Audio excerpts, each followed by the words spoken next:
Come.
Alguém telefonou? Estou te ótimo.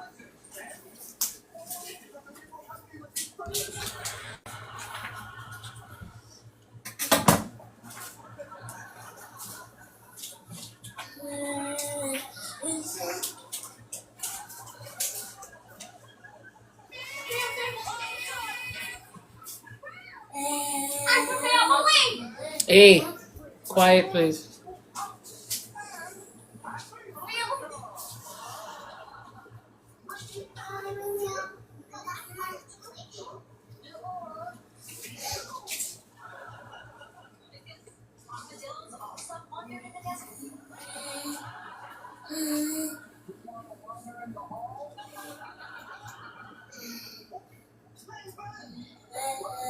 Battery not good?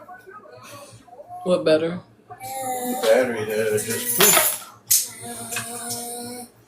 Oh. Did I purchase the wrong battery? Yeah, I think I purchased the wrong battery. That one was too flat. Oh.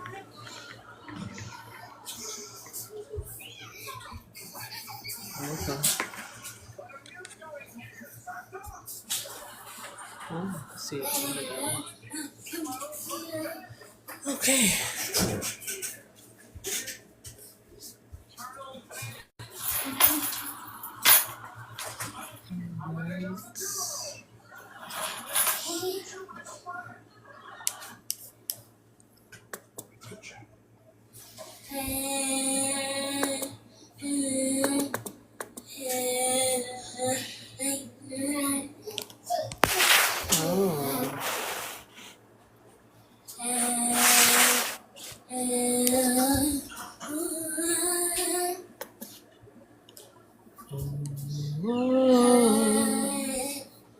I just want to feel this moment.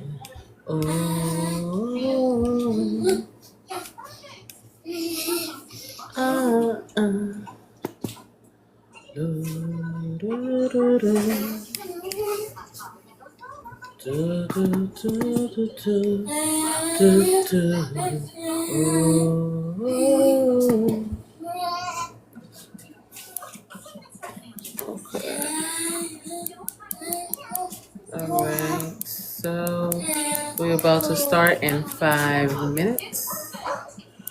So we want to make sure we have the proper signal. And we have the right look.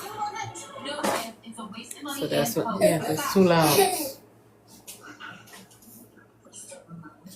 So just want to make sure we have the right signal. Hi, house goat. How are you? How was everything? We're about to start in 5 minutes. I'm good. How are you doing? How's I know you definitely back to work now because I'm back to work. Summer's over. So I hope everything is going well with you. Let me see who it is. Hold on.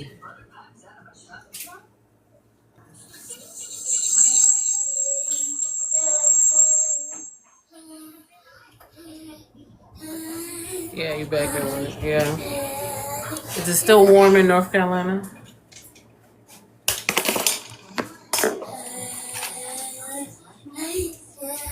Ooh, thank you. Let me get her. No, that's not her.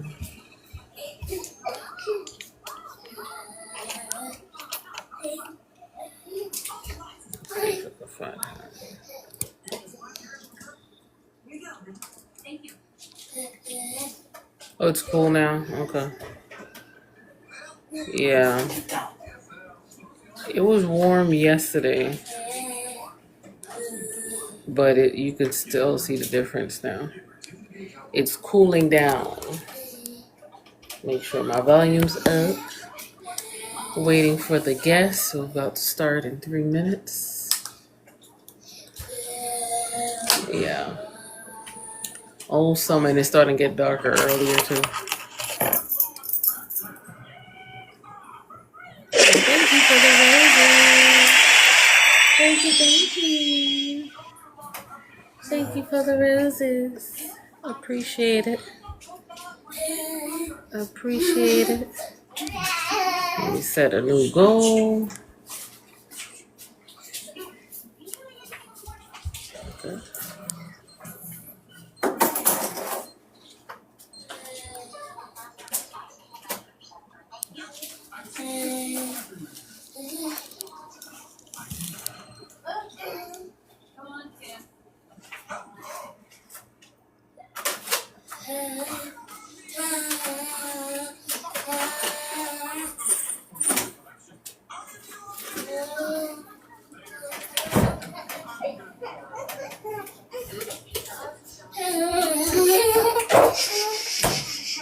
Baby girl.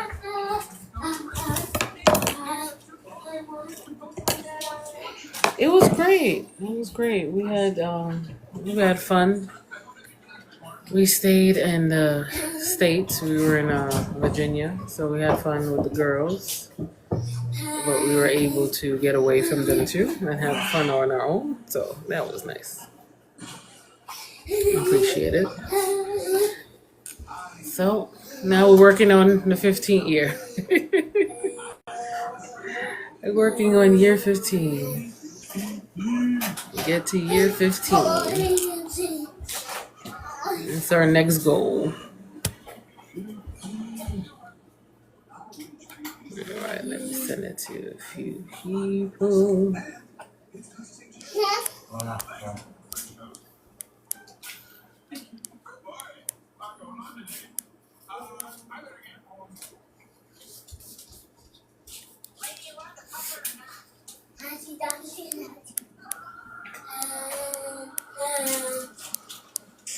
Hello. Hello. I literally had Lucas screaming like 10 seconds ago, and I was like, oh no. All you guys hear him screaming. You're probably going to hear my kids screaming too, so it's okay. Oh, you got Chick-fil-A. I'm jealous. Yeah.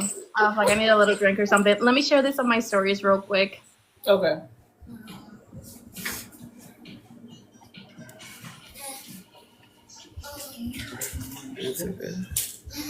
That's a good point. But I don't see where my thing to share is. Okay, there it is. Add to story.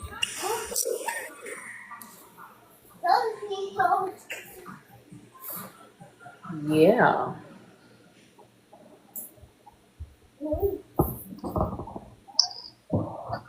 Okay. All right. I'm good. You might be crying in the background, but nighttime is not easy. Don't worry about it. This is a family friendly free show because my kids make noise all the time. You may hear me go sit down at any time. It can happen at any time. You're good. So we understand, don't worry about it at all. But thank you so much for saying yes, and thank you for opening up your home. And I have to say, you are very beautiful. Love the hair and everything. I literally just took a shower, so I didn't look like a troll. So thank you. So thank you first. This is what I'm usually do. I'm just gonna introduce what we do here, what I'm involved with, and then after that, you can do the same. Whatever you're involved with, if you have any things that businesses you have, no problem. Put that on, and um, and then we're gonna start talking. Okay. So my name is HR. This is HR Parent Support Club. I started this page because I have a daughter on the spectrum, and I know a lot of parents need resources, assistance, support, a family-friendly page so they can get information, but also see how we live our daily lives. I also have this platform on YouTube, Instagram, Facebook, Twitch. So what we do every Tuesday is have an interview with a mom, with a dad, with a professional. Hey, thank you. I'm so glad you found it too. If you want to subscribe as well, you're welcome to. You want to give us gifts, you're welcome to. You want to give us likes, you're welcome to. We don't force anything here. We just want it to be a comfortable platform for anybody that's here. Um, I also have a book on Amazon that's called A Light of Change. It's an encouraging book for women. So if you want to check it on Amazon, they're under the name Isabella Elizabeth James. And I work on a lot of stuff. But my favorite one of all is my podcast, I Made Peace with Autism. So as I said before, I have a 5-year-old. She is on the spectrum. She is our youngest child, and it took a lot of transition for us to get where we are now. So that's part of our journey, and that's part of our podcast. So today we are inviting, and I'm going to let you say your name and present yourself to the T. We're inviting her because she is an autism mom as well, and we're going to talk about it. Go ahead. So my name is Nelly. I'm a twin mom. I live in Utah. I have fraternal twins, boy and girl. They're 6 years old. And we've been kind of on this autism journey for, I mean, technically this whole 6 years, because the diagnosis didn't make much of a change. We already had everything happening. But we got a diagnosis about 4 years ago. So he's nonverbal mostly or non-speaking. He has a little device that he uses to speak. But we're kind of still, it's almost like time feels a little bit slower for us than everybody else. You're kind of in a limbo most of the time. But yeah, I'm glad you reached out. The autism community is very broad, but I feel like it can feel very lonely, even though it's very big. So I do like when you sent me the message. I said, yeah, of course. Like I love talking to other parents who are kind of on the same journey because it's almost like hard to find a safe space to talk about it in the real world, with people who might not understand it. And as much as they may want to, it can be very challenging because they're just not in the thick of it. So thank you for having me, and hopefully we can help somebody not feel as alone as I know all of us at one point have felt. Yeah, so I thank you so much. Okay, well, you are at the best place, Aqua. So I know if you do feel lonely, I felt it, and obviously Nelly has felt it as well too, and many other moms and dads have felt that way. But we're here to support one another. So thank you for coming, and we're gonna be here every Tuesday, and we're gonna try to have other days too, just so we can build together. Okay. So first question I'm going to ask you, of course, is what did you see as a mom? Because moms usually or dads see it first. So what did you see? Well, for me, with my twins, they were both, well, obviously they're twins. They were both at the same time. They were preemies. So I feel like in the beginning, when I started to notice, thank you, Aqua. When I started to notice things, it almost felt like I was kind of getting shut down because they were preemies. They were like, well, preemies are always delayed.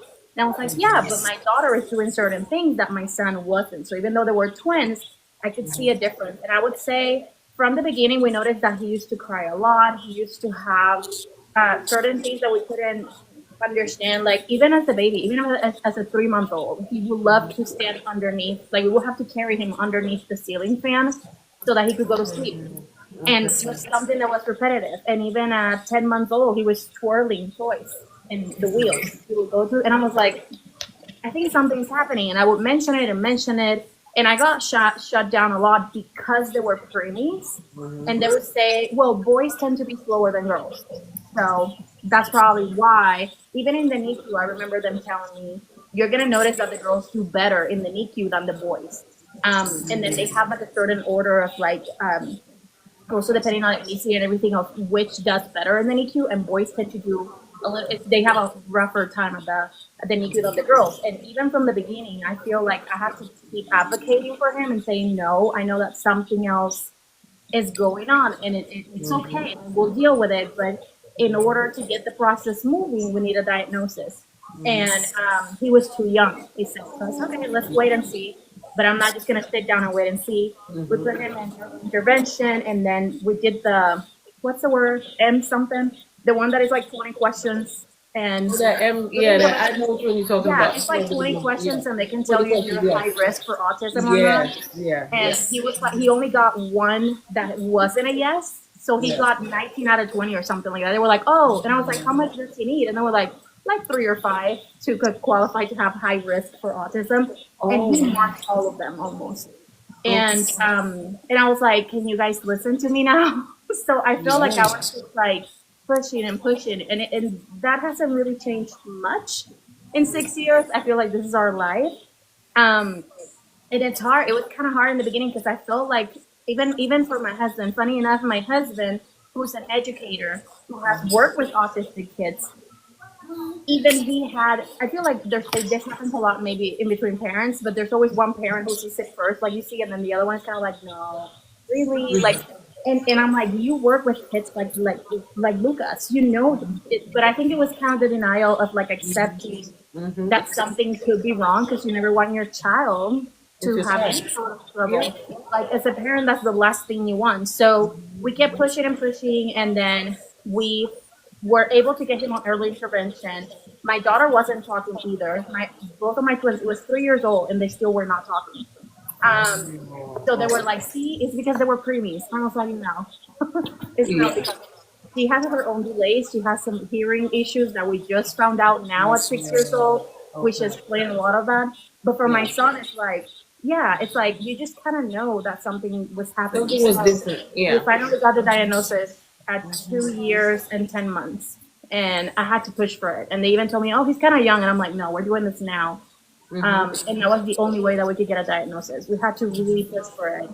And ever since then, it's been, same old, just advocating and having to convince people that we are allowed to ask for these things and figure out what he needs and get him the support that he needs. So. Yeah.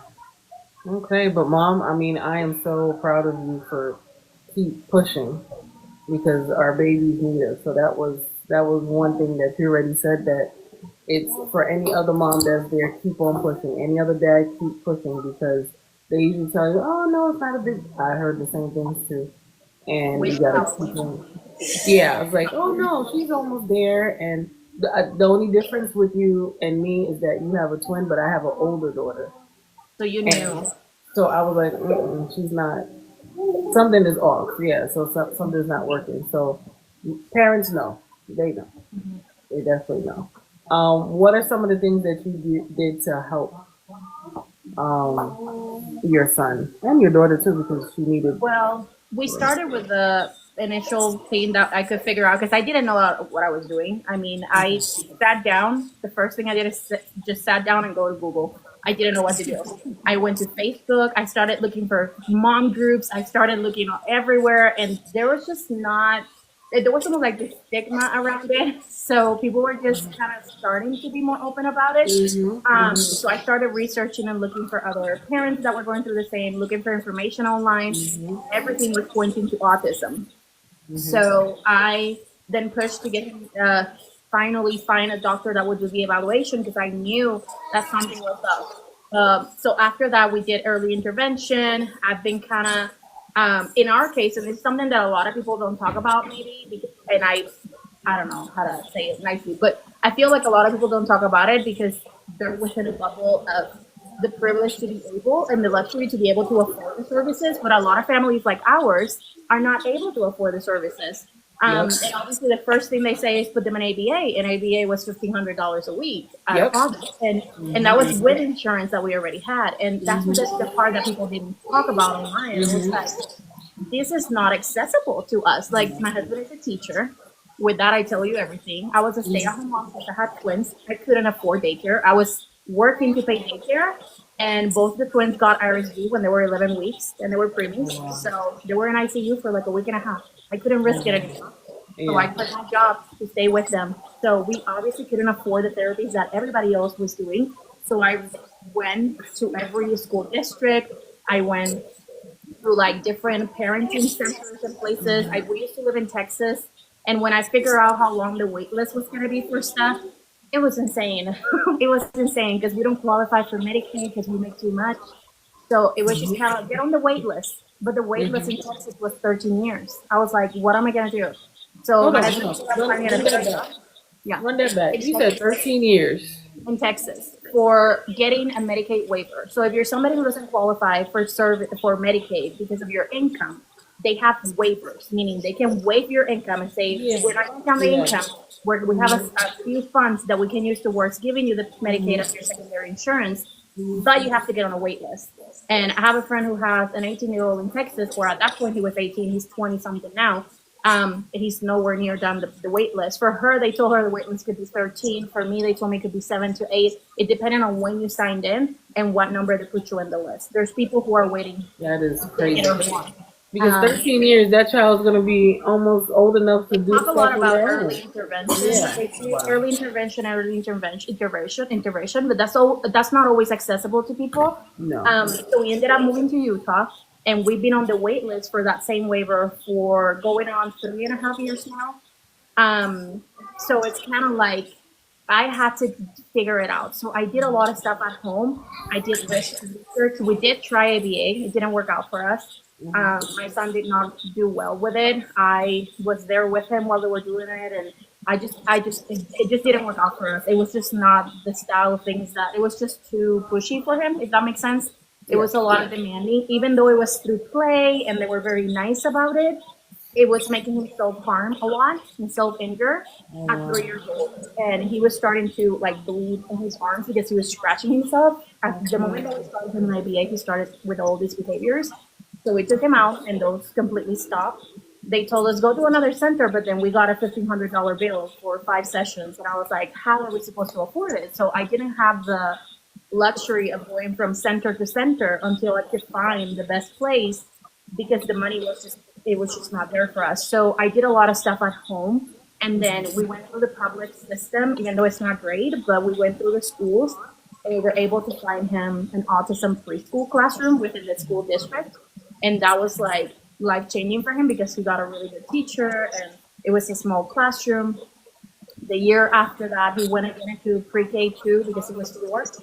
And he went through a rough time with a new teacher, and then we ended up pulling him from the school district, and we found a specialized school for him. But it's like it's always been a battle of like, how do you balance trying to find the right services with not having the resources to be able to afford them, or getting yourself into debt for it, or like getting on this long wait list to receive things. It's been an ongoing battle. We do a lot of it from home for him. So I do a lot of, like if you look around my home, there's going to be signs everywhere. I have buttons on the door in front to say potty or diaper change or whatever. Like, he's 6 years old and he's still in diapers. So we're kind of, our life has completely adapted to him. And he has a little AAC device, which is a little iPad with a button you can push. And the school provided. So if it wasn't for the school, I would have had to figure it out on my own because iPads are expensive. And like, so it's been an uphill battle of trying to provide what he needs. But a lot of what we do is things that I have researched, things that I can do at home with him, and kind of just not creating practice for him. So we just go out and try new things, no matter what. If he will tell me when is enough, right? Yes. But it's been a lot of self-initiative on our part because we just don't have the luxury to like do all the things that other people do, Yeah. or try all of these other experimental, therapies and things, because that was just not in our reach. So we've been able to give him what he needs. It's just been a little bit harder maybe than other people. I don't know, yeah. No, I definitely understand a lot of the things that you were saying because we encountered a lot of that too. We have not tried ABA. We did. We did get a referral for it, but when I went to the ABA, and like almost like you said, you go there and then you can feel that maybe it's not the best thing. So one thing I would say to moms out there and dads out there is trial and error. A lot of times there's no perfect answer. Put it that way. There's no perfect answer for that. But thank you for that information of some of the journeys that you went through. So what I would ask you next is how is it different from each child? Like how does it affect their siblinghood, or how does it affect you being a parent of two kids that have different needs? I mean, it's kind of like, I always say that there's like a constant grief almost, because you have an idea in your head of what parenting may look like, and then when you get an autism diagnosis, it's almost like a shock that you go through, but you don't have time to kind of sit and grieve because your child needs you. And I feel like there's a constant kind of eerie feeling around it, even though I love my child and I think he's wonderful and perfect and funny and quirky and loud and a happy little boy. The reality is that as a parent, you almost feel like a little guilty. Like the first few months, I feel like I was feeling kind of like, did I do something wrong? Did I cause this? Is it genetic? It wasn't something that I took while I was pregnant. Like you go through the whole thing in your head. And especially in my case, like when I have twins, I almost feel like I have my moments where I've been kind of in a weird position because I'm celebrating certain milestones in my daughter and my son hasn't had them. Or as Yeah. they grow as a twin mom, I can see my daughter excelling in some things, and then I see him at a certain level that he's growing and he's excelling in certain things, but it's almost like having twins has given me like a very shocking view of how different life is for him. And I always say that God sent them together because they're the best of friends. But I can see the difference, and my daughter is starting to notice it. Like she'll say things like, "Mama, Lucas is not talking to me. When is he gonna talk?" Or, "Mama, the kids in his classroom, do they not talk too? Because they're in different classrooms too. I always wanted them to be together." And when I heard that I was having twins, I had a vision in my head of what it would be. But life has been different, and for us it's kind of changed everything around us, the way we budget, the way that we spend our money, the way that we do groceries, the way that we go out. We don't really have friendships like we used to, or like the people that maybe we used to talk to, because either people don't understand what goes into it, or they just don't, as best intentions as they have, you see the looks, you see, you hear the conversations, and it's like we've kind of we're very kind of reserved, and I think that a lot of people in this community might feel like that. We've kind of, the only way that I've been able to relate to other moms is online. Like this has been the only way that for us we've been able to connect with other people, because we have a chance to meet other people who have kids in the spectrum and see that, hey, this happens to other people too. Yeah. But in real life, it was very shocking. Like it changed everything. And for, like I was saying, I have a 6-year-old and I still shop for diapers. I still have a little Mine's wagon. too. He's 5, but mine's Yeah. too. Yeah. He escapes, he elopes, so we can't just go out. We can't, walk around. We have to always be holding him or have him on a wagon, or one of us is always in charge of him. Even if we go out and get invited anywhere, one of us is not going to participate in the conversation because one of us has to have eyes on him at all times. Like for example, he never gets invited to birthday parties, and my daughter does. Now that they're in school, these are the things that, as time goes, there's more and more stuff that you can see. You know what I mean? And it's like I said, it's like a constant grieving, because even though you love your child and you know that, for us, like, we believe in God, and I do know that he was meant to be the way he is, and we love him, and he's perfect, and we cannot see him any other way. Like this is him, his little laugh, the way he moves, his hand clapping, everything. Like everything is him. But it is a grieving process because every day, like for example, kindergarten graduation, when he was crying and he didn't want to go up to get his diploma, and he was screaming at the top of his lungs. Meanwhile, his sister was like posing for the diploma, and I was like, I could see the difference. You know what I mean? And I know that this is gonna be like a constant process for us, Yeah. but our lives are completely different from what we thought it would be. So I Mm-hmm. still buy baby snacks, which I think that was the video that I made that you messaged me from. Like I still buy baby snacks because that's what he likes, you know.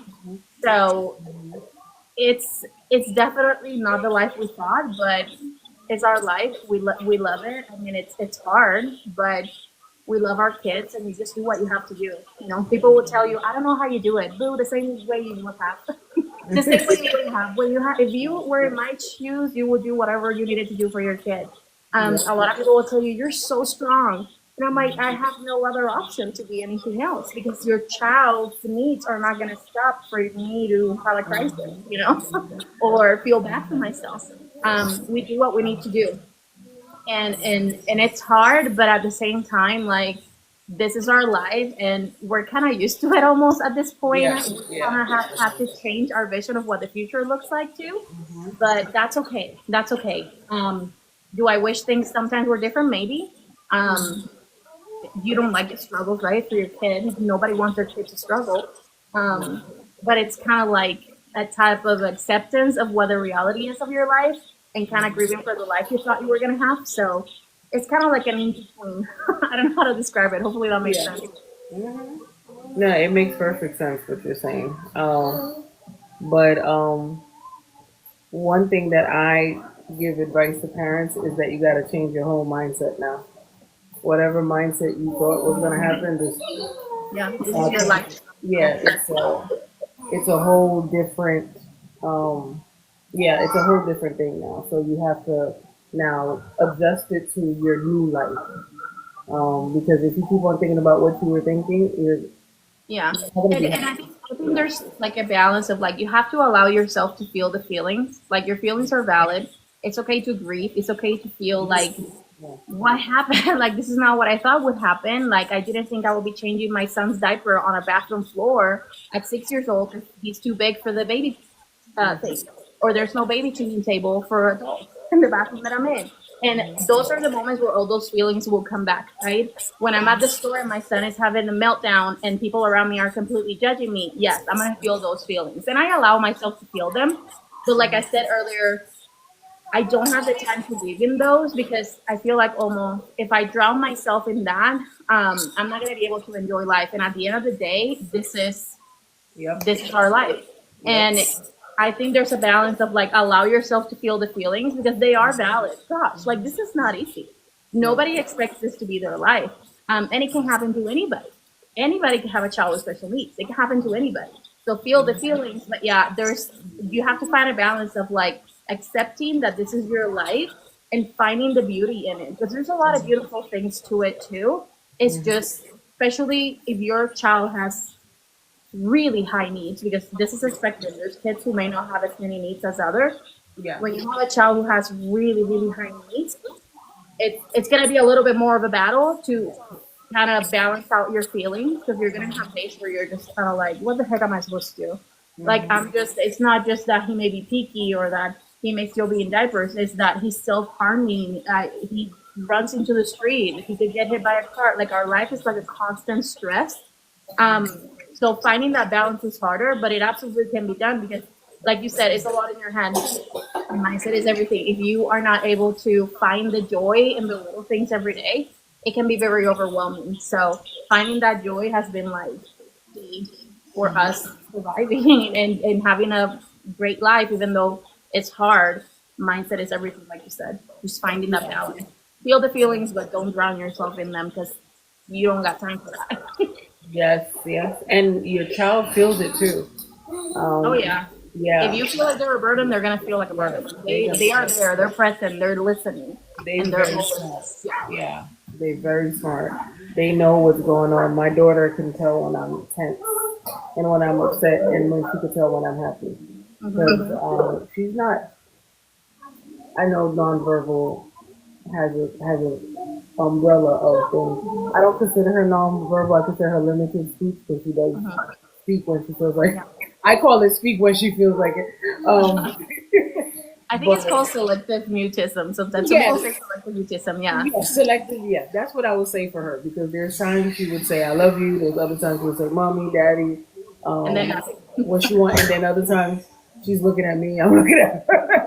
So it's She's like, yeah. "Can you not hear what I'm Yeah, saying? I'm not gonna I'm say it talking out to you, loud." and then she's looking at me like I'm not gonna say anything. And then other times when she does say something, I'm like, "Did you just say something?" And then she Yeah. laughs. Yeah, like yeah, I got you. So, but she can definitely tell when I'm upset, when I'm annoyed, when I'm. So as a parent too, that's another obstacle you have to have because you gotta make sure you don't always show certain emotions because they feel Mhm. it, and they know. So definitely, yeah. My other question I would ask you, what has that taught you though, as a parent? Has, What? what has that taught you? Like, what qualities do you feel that you got from having your son? I mean, I think I don't know. I don't know if it's weird to say, but I always tell my husband like I feel like God prepared me for this somehow because I sometimes I feel like I have strength where I didn't think I had it. Like this is not something that is for the weak, but at the same time, it can happen to anybody. You have no choice. It's like when people say like, "Oh, you have to be strong for this." I'm like, I don't think I'm a strong person. I just have to be strong for him.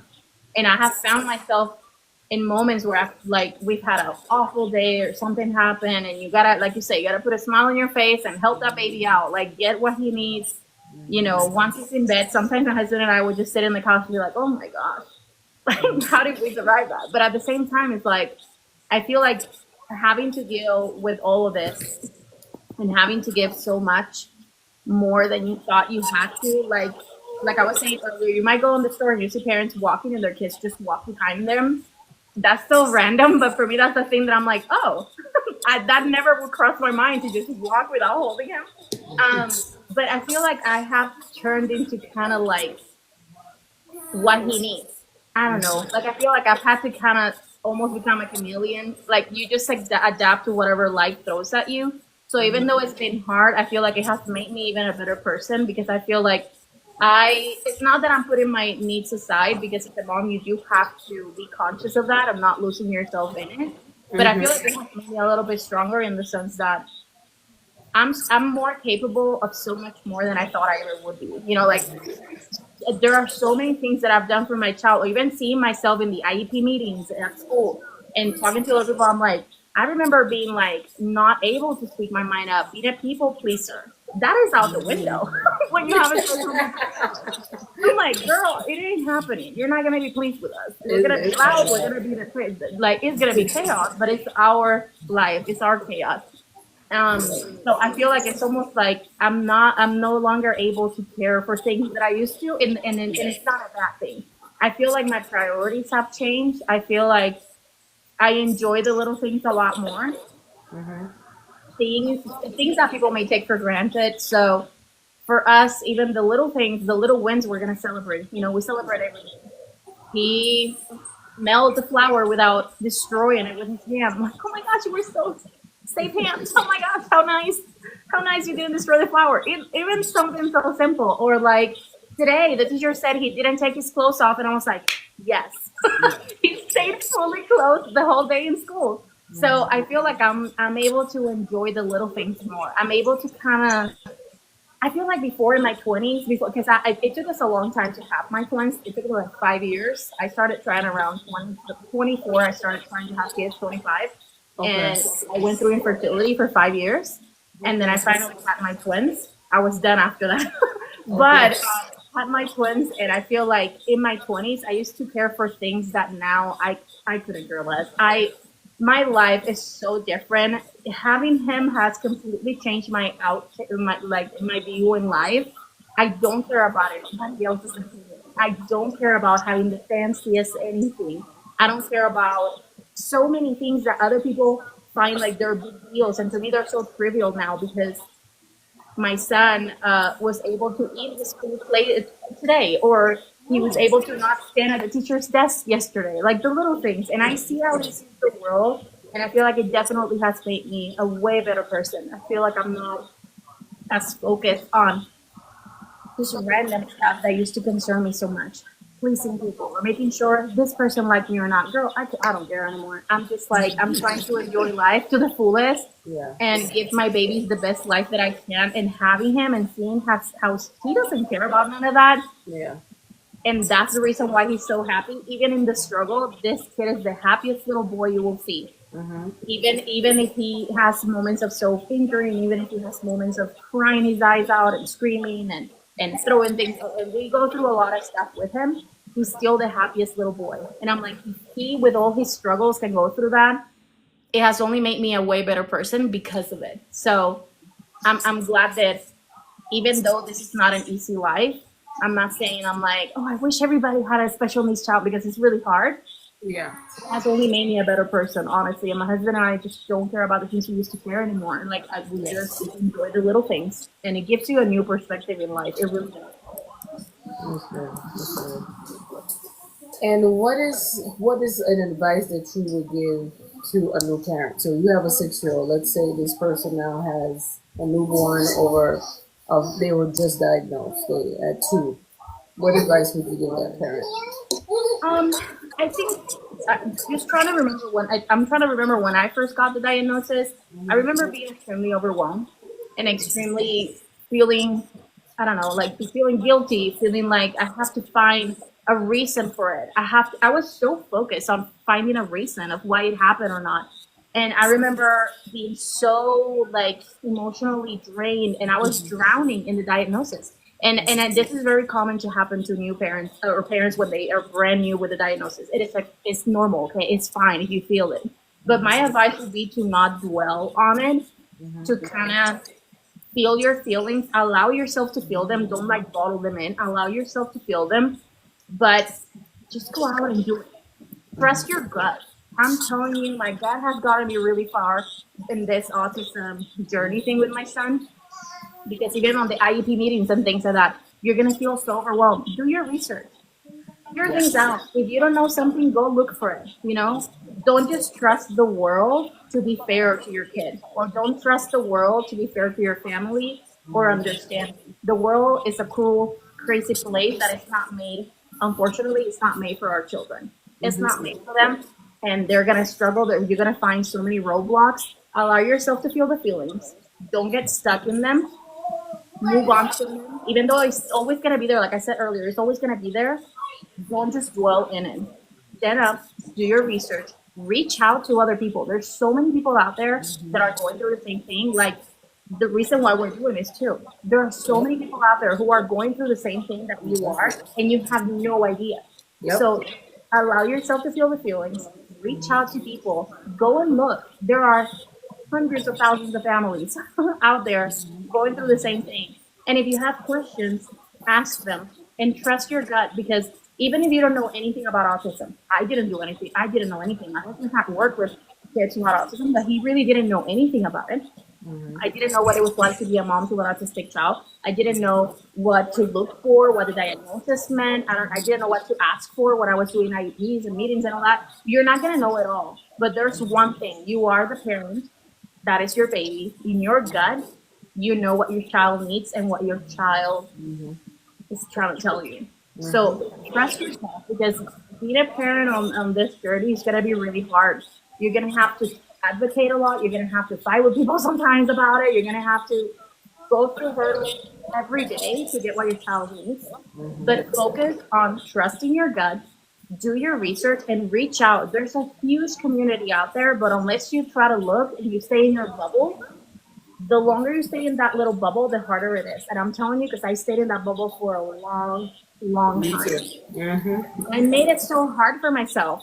I made it so much harder than it should have been. There's a lot of us out there and out here that have gone through the same. To just know it's okay to feel your feelings. It's okay to feel that constant grieving, because I still feel it to this day. Because every few days something else is gonna happen. Like I said, when my kids graduated kindergarten, my daughter is here and he's here. And I'm like, oh my gosh, what is happening? And you're gonna have that constant feeling throughout life, but don't dwell on it, because there's so much so much more that's going to happen in life that will bring you joy in this journey, even if it's different. Okay, just kind of learn to enjoy the little things and the little wins. Focus on the little wins and just kind of trust your gut, because at the end of the day, your gut is always going to be like there telling you, this is not right, or this is not for us, or maybe this is for us. So maybe let me look. If you don't feel like this is the therapy for you, if you're like, this speech therapist is not my vibe, move. Go get another one. Because I'm telling you, if you don't trust your gut, you're going to regret it. You don't have to know all the technicalities of it, okay? Do your research, trust your gut, feel your feelings, but learn to enjoy the journey. Because if not, you're just going to be depressed and stressed, okay? It's very easy to be depressed and stressed in this life. So just live it. That is so true. Thank you, thank you. I appreciate that. And I will ask you this last question. What do you appreciate about your son? Or what? What do you appreciate about your son? Well, I think like the number one thing that I said earlier is like, I just think he doesn't care about a lot of things that a lot of us do. This little boy just sees the world for what it is. I've seen him like listening to music lately, and we discovered that this is a thing that he's really good at. We got him like a little $5 little drum set from Five Below, and he can repeat melodies and stuff, and he's doing They're it very all. good at that. They are, yeah. No, because he's not focused about, oh, what I'm gonna wear today. Yeah. You know what I mean? He's not worried about like, oh, should I go get the chai latte or get this? He doesn't care. He's kind of just enjoying the little things. I appreciate so much that every day he just wakes up and he knows what he wants. He knows what he likes. He knows what he doesn't. And then if he sees something interesting, he'll go and he loves nature. Even dirt. That's his new thing at school. He'll go into the patio and put dirt on his hair and do this. He has curls like me. So he'll do this on his hair. And just rub it and laugh, like giggle, because this is the best feeling for him. If I could enjoy life the way that he does, you know what I mean? So that's the one thing that I think, even in the midst of chaos, that little boy is happy and he knows what he likes and he doesn't care about the trivial things that we all do. Yeah. He just enjoys nature, he enjoys music, he enjoys the little things, you know? Like you'll see him walking around tapping things to make a noise and then giggle. And I'm over here stressing about bills and craziness and like, you know, so I think we can learn a lot from them, and they're kind of, I know people say they're just innocent, and yes, there's some innocence to him, but he's very smart and he's very he's joyful. You know what I mean? He knows what he likes and what he doesn't. And but when he's focused on enjoying things, it's life changing. You know, like you just see his little face, and it can make your day better. So my goal is to be as happy and content in the little things as he is. Yes, yes. Thank you so much. As we had offered earlier, there are newer moms than us that are dealing with the same thing, and they need they need to see moms that have a little more experience, or moms that I've had moms in the past that have adult children already, that's been through this, and they need to know that they're gonna be okay. They also need to know that the journey is not easy. They also need to know that they need to advocate for their child. And again, this is the reason why I made this platform. I remember when I was the one that was down and depressed and overwhelmed and didn't know what to do. And the funny thing is, I work with children that have disabilities. It's So different when it's your own, isn't it? Yes. That's what my husband tells me all the time. I was like, why didn't you want him to get a diagnosis? Like, you know, and he's like, it's so different. It's different. It's different. So, in some ways, I know what to do. I know exactly what to do. I know the whole process of what to do. But when it's your child, it's a different, a feeling, a different sensation. Everything you just feel, is different. So that's why I made this platform, to let moms know, dads know. Do not feel ashamed. Do not feel overwhelmed. It's hard. It's easier to say, but if you continue, fighting for that child, advocating for that child, that's the goal. Because it's no longer about you anymore. It's about that child. So, I thank parents like you. I thank moms like you. I think a lot of other moms and professionals that came on here and spoke. So anybody else that's on here, every Tuesday at 9, I will be interviewing different parents, different professionals. So if you know anyone that needs the help or you personally need the help, we are a safe space. We don't judge. We don't make any parent feel bad. If you found out your kid had autism at 1, if you found out at 5, if you found out at 10, 20, we're not here to judge. We're here to help. So thank you again. Yeah, of course. I'm so happy to speak to you. Another time I made you like a little platform and I have a few of you guys together so we can discuss what Yeah, other things perfect. to And do. yeah, anytime. This page that I'm on right now is like my main business page. That I do something else. I do TikTok lives every week selling jewelry and stuff. But before this, I used to have like another page and a podcast too. I've Okay. considered going back to it, but I'm still overwhelmed. Now that the kids are in school, I thought it was gonna be easier. And honestly, I don't know who told me that it's gonna get easier when they were in school. I feel like I'm double the busy that I was before. But I also created some resources. So if anybody wants to reach out, that's totally fine. I have 2 books on Amazon. One of them is a caregiver planner because I was looking for so long, girl. Like it's so hard. There are so many things out there, but I couldn't find what's fit for me, so I created Can you it. text it on here? Do you mind texting it on here? Yeah, it's called the Caregiver Planner for autism parents, and it's like a planner where you have a space for notes for your IEP meetings. Let me see if I can type it. I think I can type it. If you And my can name is type it Kelly or put the Long. link, that would be perfect because I could get one for myself because I definitely need one. Yeah, it's basically I created a planner that could have all the regular stuff, right? You know, like a regular planner with your weekly stuff, but also that included a space for you to keep track of your deductible, your visits for the doctor, a place to keep track of your IEP meetings, where to take notes about therapy. And then I also created like a daily tracker that has like potty, if they went potty or not, what they ate, That's fantastic. slept, so that you can, when you go to the doctor and they're like, how long was it that they slept? You're so tired. I remember being so tired. I didn't have time to think of like, did he sleep today? Wait, when did he sleep? Because sleep is a big issue at home. So I created a tracker. I'm writing it on the chat so you guys can see it. The planner is called Caregiver Planner for Autism Parents by Nelly. My name is Nelly Leon with an I. Nelly. And then I also created the daily tracker. And basically, it's just like a front and back page where you can write every day everything that happens. So, like if they did good in school or not, or if they slept, or what if they had any behaviors that day that you want to track of. Like, hey, when you go to the doctor, you want to tell them, hey, on Monday he didn't sleep, or I gave them melatonin and it was a disaster. And then I did so everything because I needed it and I couldn't find it.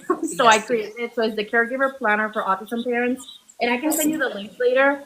And then the other one is the daily tracker for the needs, so that you can kind of track your needs. And it's like 120 days. It's like a little book. So that way. I have a planner anyway. I use the regular planners and then I write everything on that.